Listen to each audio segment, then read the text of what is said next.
ఉండ్రాల తద్దికి అట్ల తద్దికి తెల్లవారుజామున లేచి సద్దన్నం తినకపోతే ముసలిమొగుడు వస్తాడని అంటారు కదా, దాని వెనకాలన్న అసలు కారణం ఏమిటి?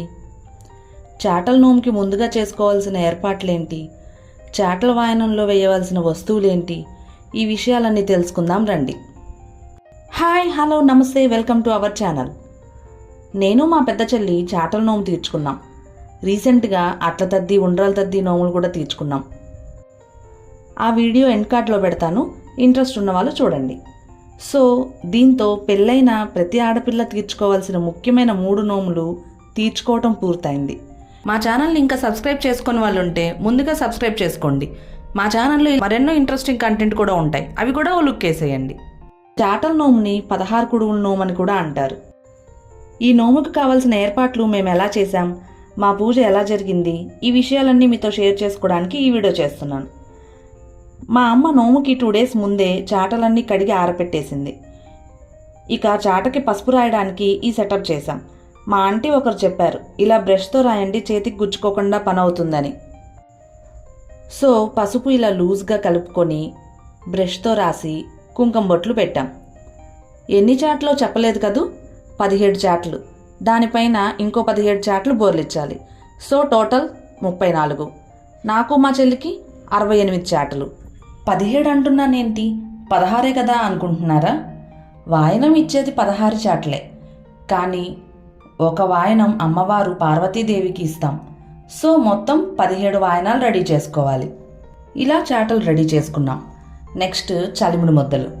ఇలా అన్నీ ముద్దలుగా చేసి కొంచెం తడి ఆరాక 16 చొప్పున ఒక్కో ప్యాకెట్కి వేసి రెడీ చేసుకున్నాం. నెక్స్ట్ చేతికి కట్టుకునే తోరం. ఈ తోరంకి 16 ముళ్ళు వేయాలి.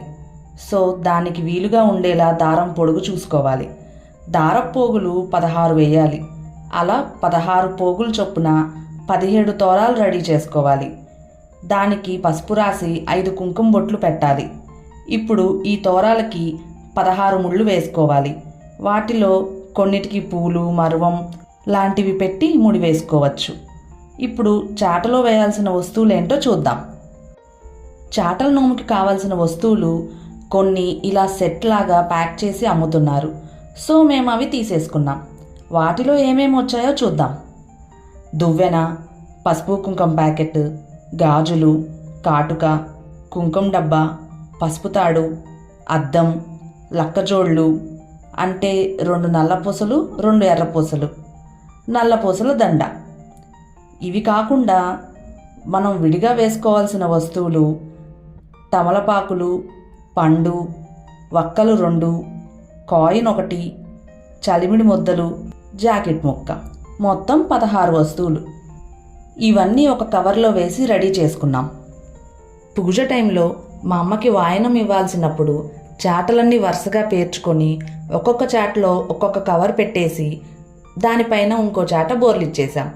సో దీనివల్ల ఏ ఐటెం మిస్ అవ్వకుండా ఉంటుందని. ఇక పూజకి కావాల్సిన ఏర్పాట్లు చేసుకొని పూజ స్టార్ట్ చేసేసాం. పూజా విధానం మొదలుపెట్టాం.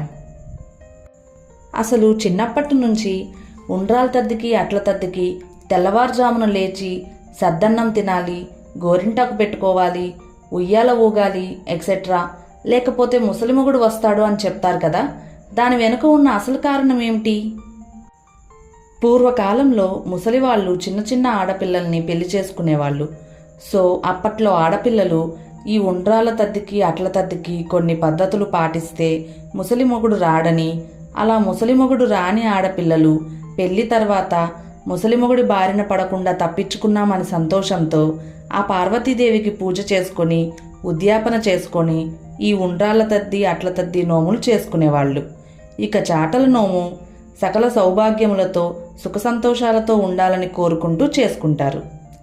ఇక మా పూజ విషయానికి వస్తే పూజ అయ్యాక చాటల నోము వ్రతకథ చదువుకొని ఉద్యాపన చేసి వాయనం మా అమ్మకిచ్చి మా నోము పూర్తి చేసుకున్నాం. ఇవి చాటల నోముకి సంబంధించిన ముఖ్యమైన విషయాలు. ఇక మరో వీడియోతో మళ్ళీ కలుద్దాం. అంతవరకు సెలవా మరి. ఈ వీడియో మీకు నచ్చితే లైక్ చేయండి, షేర్ చేయండి, మా ఛానల్ని సబ్స్క్రైబ్ చేసి బెల్ ఐకాన్ మీద ప్రెస్ చేసి ఆల్ అని సెలెక్ట్ చేయటం మాత్రం మర్చిపోకండి. Thank you.